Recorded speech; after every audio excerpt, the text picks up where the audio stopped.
It's Thursday, 18 April. Welcome to the President's Daily Brief.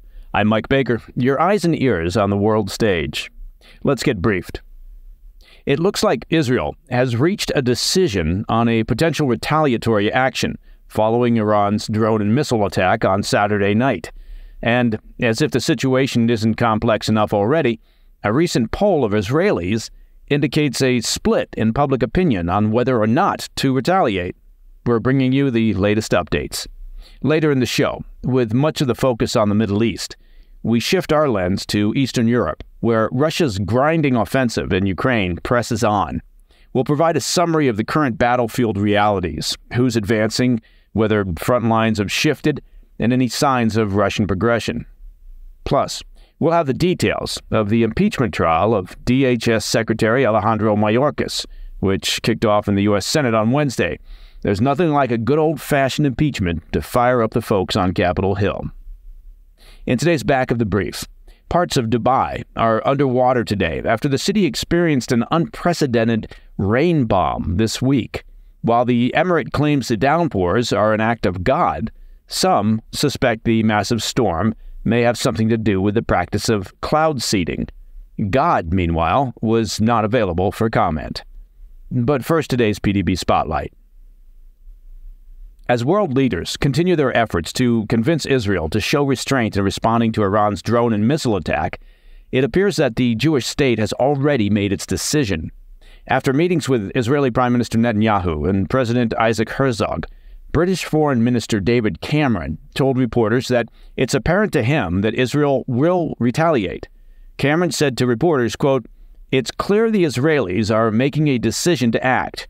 We hope they do so in a way that does as little to escalate this as possible," adding that the response should be, quote, "smart as well as tough." I wonder if you have to go to foreign minister school to be able to come up with comments like that. There's still no indication whether Israel plans on going big in their response or carrying out a more limited operation. Cameron's statement tracks with a recent report in the Jerusalem Post, which states that the IDF has decided on the type, but not the timing, of a counterstrike on Iran, which is likely to depend on a number of variables. The news comes as Iran's president issued his most dire warning against Israel to date. Speaking at an annual army parade in Tehran, President Ebrahim Raisi said that the tiniest invasion by Israel would bring a, quote, massive and harsh response. We've been largely focused on the big picture here on the PDB, how officials of the government have been responding to this weekend's attacks. But I want to drill down a bit, as some new data is showing surprising sentiments among the Israeli people. According to a new poll published this week by Hebrew University in Jerusalem, Israelis are evenly split on whether their country should respond. According to the survey, a little more than half, 52%, which, according to my math, is a little more than half, believe it would be better not to respond to the attacks in order to end the current round of conflict. By comparison, 48% answered that Israel should respond, even if it means that the current conflict would be extended. That opposition to responding to the attack actually grows to 74% if the Israeli counterattack would undermine the security alliance between the U.S., the United Kingdom, France, and moderate Arab countries. Now, I know I'm throwing a lot of numbers at you, but there's one more interesting data point that I think is worth mentioning. Of the 48% of Israelis who support a military response, only 25% support an operation inside Iranian territory. Of course, ultimately, nations are not governed by polls. I mean, possibly except for the U.S. Prime Minister Netanyahu made it clear yesterday that he won't be swayed by the pleas of Western diplomats like David Cameron. Following Wednesday's meeting with the UK foreign minister, Netanyahu told reporters, quote, "We will make our own decisions ourselves. The state of Israel will do whatever is necessary to defend itself," end quote. All right, coming up next, we zero in on the conflict in Ukraine, examining the shifting tides of war, who's gaining ground, and the status of the front lines. Plus, a closer look at DHS Secretary Alejandro Mayorkas' impeachment trial, which started this week in the Senate. Oh, is it over already? I'll be right back. Welcome back. Yesterday afternoon, we examined the human toll that the war in Ukraine has already taken on both sides. amid reports that 50,000 Russian soldiers, at a bare minimum, have died on the battlefield as a result of Putin's invasion. But as the war approaches its third summer, I want to take a closer look at the situation on the ground at a more tactical level to see what, if anything, those lives have purchased. Russians have been on the offensive since winter of last year, and every inch of ground they've taken has been costly in terms of both men and equipment. Now that's thanks in large part to the resilience and fighting spirit of the Ukrainian military. But that being said, it's important to not look at this with rose-colored glasses. And it's clear at this point that Russian forces have and continue to make gains.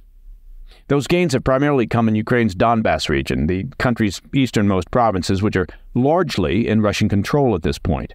Russia's advance is likely to accelerate over the next couple of months, and for a few reasons. First, Ukraine's mud season, which is called Rasputitsa in Russian, is coming to an end. As the weather grows warmer and drier, Russia's heavy vehicles are going to be able to move more rapidly. Next, Ukrainian forces are beginning to feel an acute shortage of equipment and munitions. Speaking to the Wall Street Journal, one frontline company commander said, quote, "We're short of everything." Well, that pretty much sums it up. If Ukraine's stockpiles are not replenished in the near term, it's hard to see them holding out against a significant Russian advance. And finally, there's Ukraine's manpower issue. Now, this will partly be blunted by Ukraine's expansion of conscription.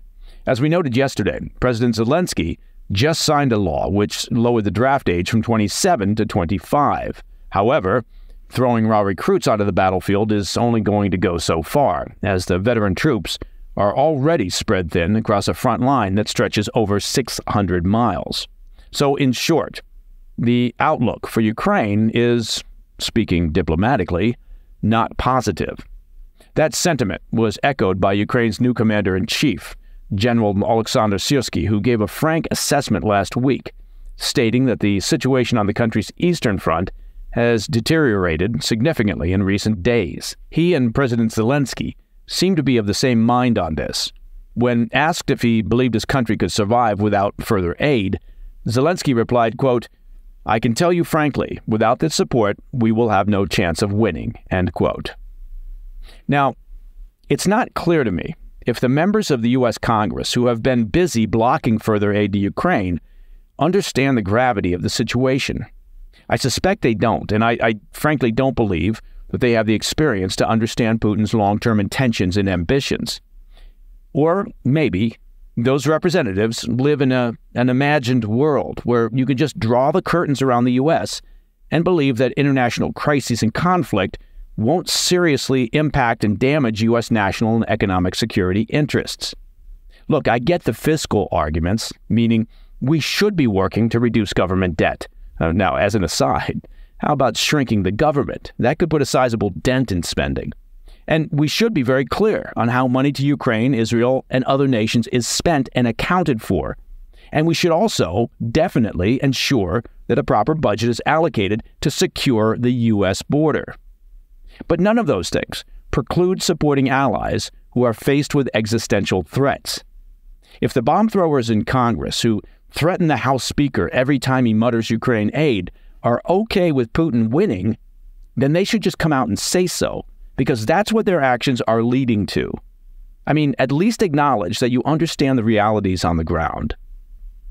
And speaking of Capitol Hill, tensions ran high in the U.S. Senate chambers on Wednesday as the body rejected articles of impeachment sent from the House against Homeland Security Secretary Mayorkas over his handling of the border crisis.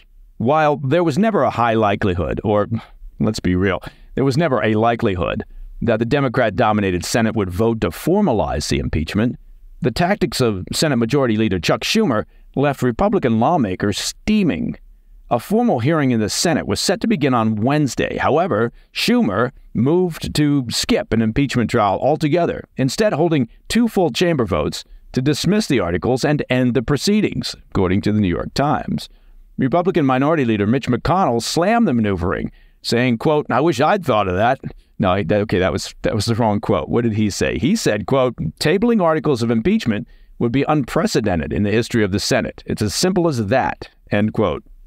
As a reminder, The U.S. House voted in February to impeach Mayorkas, accusing him of willfully refusing to enforce U.S. immigration laws, facilitating the record levels of illegal immigration occurring at the U.S. border under the Biden administration. They sent 2 articles of impeachment to the Senate, one alleging, quote, systemic refusal to comply with the law, and the second alleging a, quote, breach of public trust. Now, before a trial could get underway on Wednesday, Schumer made a motion to table or kill the first impeachment article, arguing it did not meet the constitutional standard of rising to the level of a high crime or misdemeanor. Schumer said, quote, to validate this gross abuse by the House would be a grave mistake and could set a dangerous precedent for the future, end quote. After several attempts by Republicans to delay a vote, the Senate ruled Wednesday afternoon along party lines that the first article of impeachment was unconstitutional and formally dismissed the charge. After several more motions to delay the vote on the second article failed, the Senate then voted to dismiss that charge as well. The chamber then voted to formally close the impeachment trial. Look at that. We're all done. Nothing to see here, folks. Move along.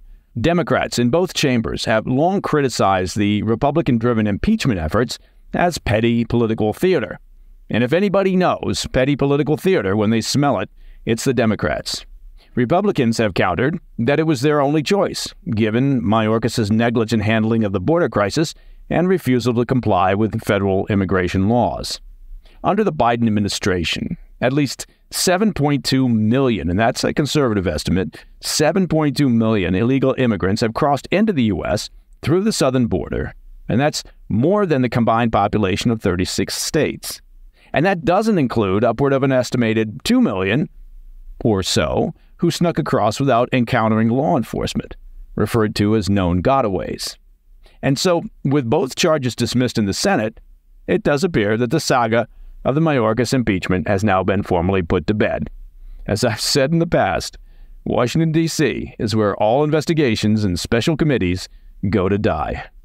Now, the reality is, Mayorkas is just a cabinet secretary. He's not setting policy. He's carrying out and promoting policies desired and set by the White House.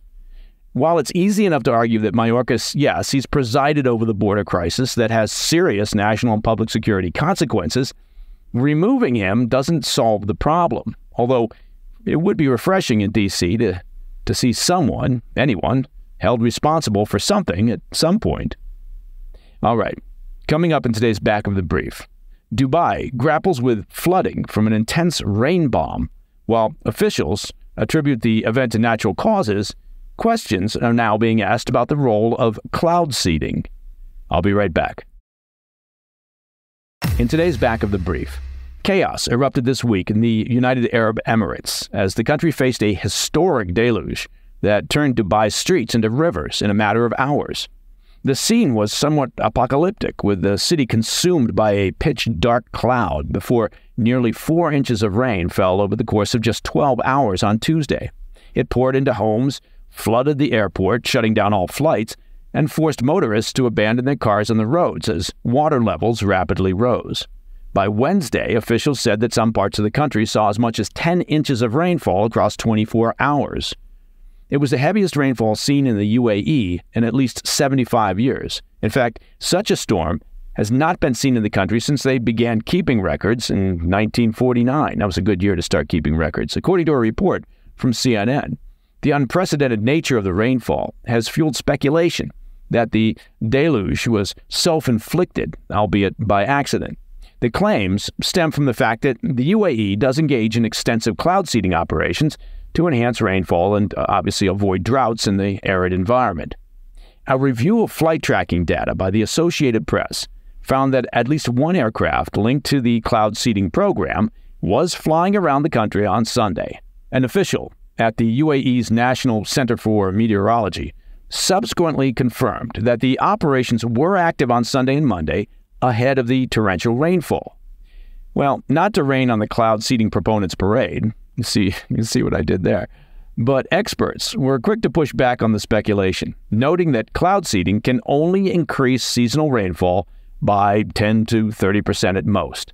They also pointed to the fact that an abnormal weather system that had been traveling over the Middle East was already headed for the UAE. Officials blamed poor drainage systems in Dubai for the unprecedented flooding. That's according to a Daily Mail report. Giles Harrison, professor of atmospheric physics, who knew there was such a thing, at the University of Reading, told the Daily Mail, quote, "The UAE does do operational cloud seeding, but there is a huge difference between what this can achieve, targeting individual developing clouds with seeding material released from an aircraft, and the Dubai rainfall," end quote. His colleague added that, quote, "There is no technology in existence that can create or even severely modify this kind of rainfall event." And that, my friends, is the President's Daily Brief for Thursday, 18 April. If you have any questions or comments for me, please reach out at pdb@thefirsttv.com. Now, to listen to the show ad-free, don't forget you can become a premium member of the President's Daily Brief by visiting pdbpremium.com. I'm Mike Baker, and I'll be back later today with the PDB Afternoon Bulletin. Until then, stay informed, stay safe, stay cool.